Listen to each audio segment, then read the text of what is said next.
अस्सलाम वालेकुम, मेरा नाम अभी है। मैं इंटरनेशनल स्कूल ऑफ शरीफात में चौथी जमात में पढ़ती हूँ। आज मैं आपको अली बाबा और 40 चोर की कहानी सुनाने लगी हूँ। पुराने ज़माने की बात है। अरब के एक छोटे से गांव में एक लकड़हारा रहता था जिसका नाम अली बाबा था। वो बहुत ही नेक और सच्चा इंसान था। लकड़ियाँ बेच के उसे जो कुछ मिलता था उससे अपना पेट पालता था।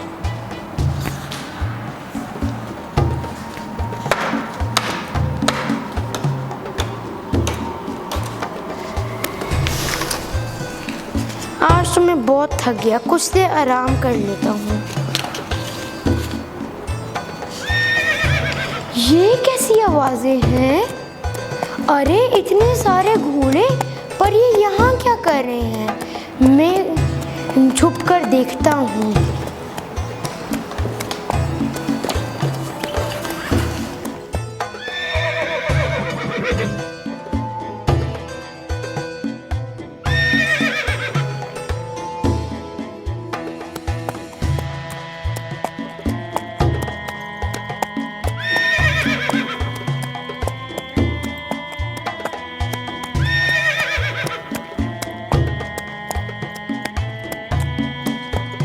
वो सब डाकू घोड़ों से उतरे और एक पहाड़ के सामने जाके खड़े हो गए।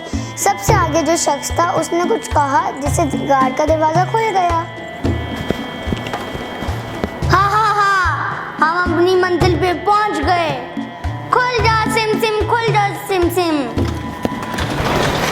आओ मेरे साथ।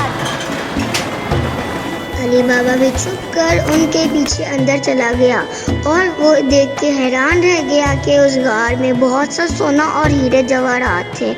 उन्होंने घोड़ों से अपना सामान उतारा और उन थैलों में भी सोने के सिक्के भरे हुए थे। वो लोग सारा सोना रखकर वहाँ से वापस। अरे ये लोग किधर जा रहे हैं? मैं भी जाकर देखता हूँ।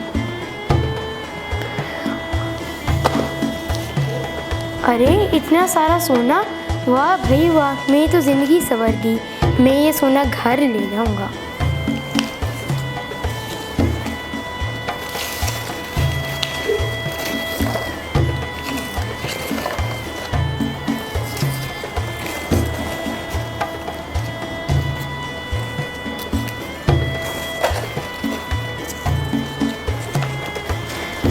चलो मैं घर जाऊँ।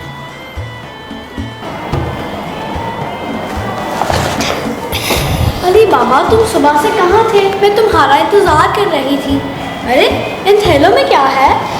इन थैलों में सोने के सिक्के हैं। क्या सोना? कहाँ से आया ये सोना? आज जब मैं जंगल में लकड़ियाँ काट रहा था तो उधर कुछ डाकू आके पहाड़ के सामने खड़े हो गए। उनके सरदार ने कुछ कहकर पहाड़ का दरवाज़ा खोला, वो अंदर चले गए। वो जब वापस बाहर गए तो मैं जो हूँ उधर से ये थैले सोने भर के ले आया। क्या वहाँ किसी ने तुम्हें देखा नहीं? अगर देख लेता तो क्या होता? फिक्र मत करो, उधर मुझे किसी ने नहीं देखा। अब तुम इस सोने को कहीं छुपाओ और ध्यान से, किसी को इसकी कानो कान खबर ना हुए। मगर हमें सोने को रखे कहाँ? हमें सोने को ज़मीन में दबा दे। अच्छा ठीक है, पहले तुम जो हो कासिम भाई के घर जाओ, उनके घर से तराजू लेकर आओ ताकि हम इन सोने के सिक्कों को देखेंगे कितने हैं। ठीक है। अरे मजीना, आओ आओ, आज कैसे आना हुआ? दरअसल तराजू चाहिए भाभी। हैं तराजू? क्यों तराजू क्यों चाहिए? क्या तोलने की जरूरत पड़ गई? वो कुछ पुराना सामान है जो तोलना है। ठीक है, तुम यहाँ पे रखो। जैसे लगता है दाल में तो कुछ काला है। ये तो गरीब लोग हैं, इनके पास कैसे सामान आ गया कि तोड़ने की जरूरत पड़ेगी। ऐसा करती हूँ कि तराजू के नीचे गोंद लगा देती हूँ ताकि मुझे पता चल जाए ये क्या तोड़ना चाहते हैं। ये लो मजीना। शुक्रिया भाभी, मैं ये शाम को वापस करने आ जाऊंगी। जरूर करना। खुदा हाफिज। अल्लाह हाफिज। मजीना, तुम तराजू ले आई? जी ठीक है, फिर आओ हमें सोने के सिक्कों को तोड़।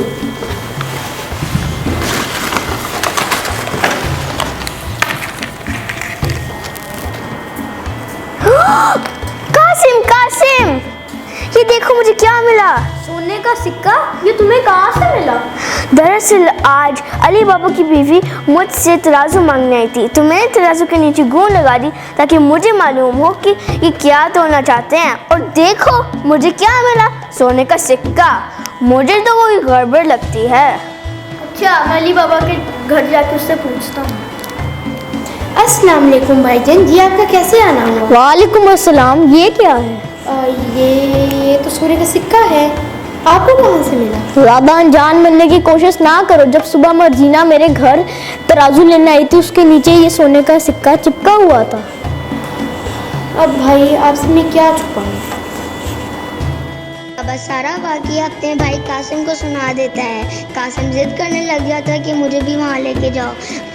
रात होते ही कासिम निकल गया और जंगल के पास जाके खड़ा हो गया। अच्छा, तो ये है वो गार, वो क्या अल्फाज थे? खुल जा सिम सिम, खुल जा सिम सिम।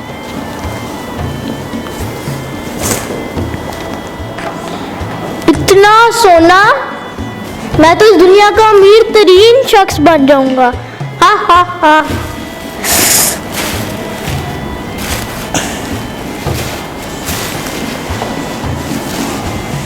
क्या थे वो अल्फाज? खुल जा टिम टिम, खुल जा टिन टिन, खुल जा दरवाजा, खुल जा, खुल जा दरवाजा, खुल जा। कासिम दरवाज़ा खोलने के खुफिया अल्फाज भूल गया और सर पकड़ के रोने लगा।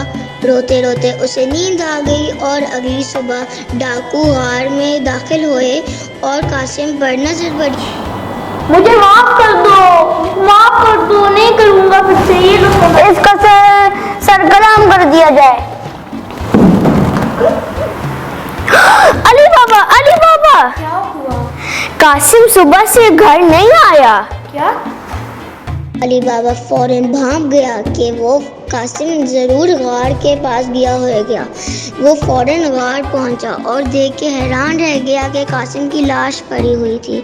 उसने कासिम की लाश को उठाया और फौरन घर पहुंच गया। नहीं कासिम भाई, डाकुओं ने कासिम भाई को मार दिया। डाकू जब गार में वापस आए तो कासिम की लाश गायब थी और बहुत सा सोना भी गायब था। तो डाकू का सरदार गुस्से से इसका मतलब है किसी को हमारा राज पता है। जाओ और पता लगाओ कौन सा शख्स रातों रात अमीर हुआ है।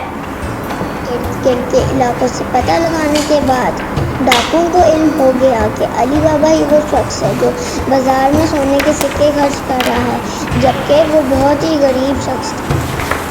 ओह, तो ये है शख्स जो हमारा सोना को चोरी कर रहा है। चलो सरदार को बताएं।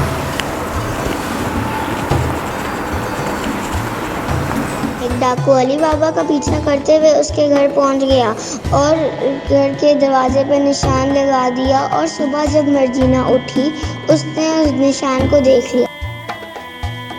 अरे, ये कैसा निशान है? लगता है ये उन डाकुओं ने बनाया है। कुछ तो गड़बड़ है। मैं ये निशान सारे घरों पर बना देती हूँ। अंधेरा चाहते ही डाकू अली बाबा को कत्ल करने की नीयत से गली में पहुंच गए और देखा कि सब घरों पे एक जैसा ही निशान लगा हुआ था। वो मायूस हो गए वापस चले गए। अगले दिन डाकू के सरदार ने सोचा कि अब मैं ही उसका पता लगाऊंगा। उसने अली बाबा का घर ढूंढा और वहां का रास्ता पता कर।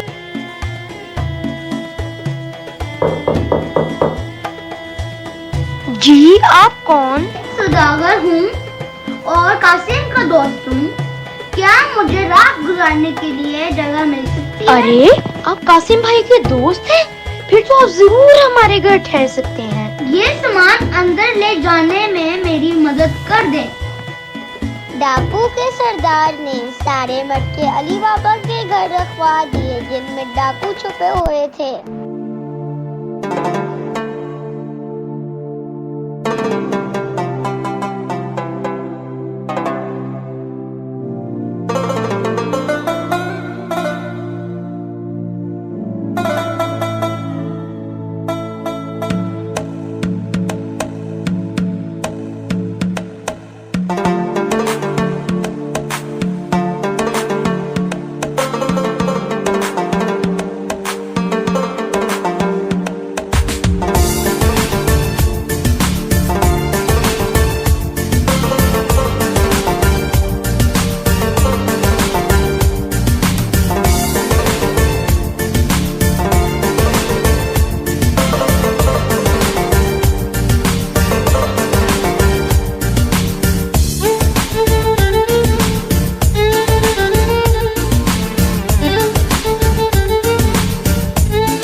अच्छा, तो इन मटकों में तेल नहीं बल्कि डाकू छुपे हुए हैं।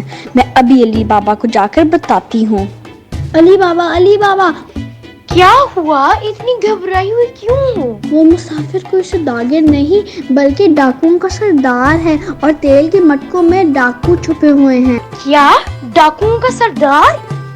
अब हम क्या करें? हम ऐसा करते हैं कि इन तेल के मटकों में गरम गरम तेल डाल देते हैं ताकि सारे डाकू मारे जाएं।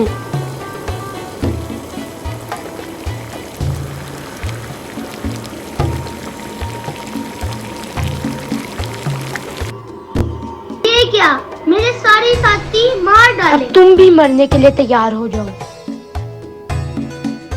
डाकुओं का सरदार आखिरकार अपने अंजाम को पहुंचा और अली बाबा और मर्जीना खुशी खुशी रहने लगे।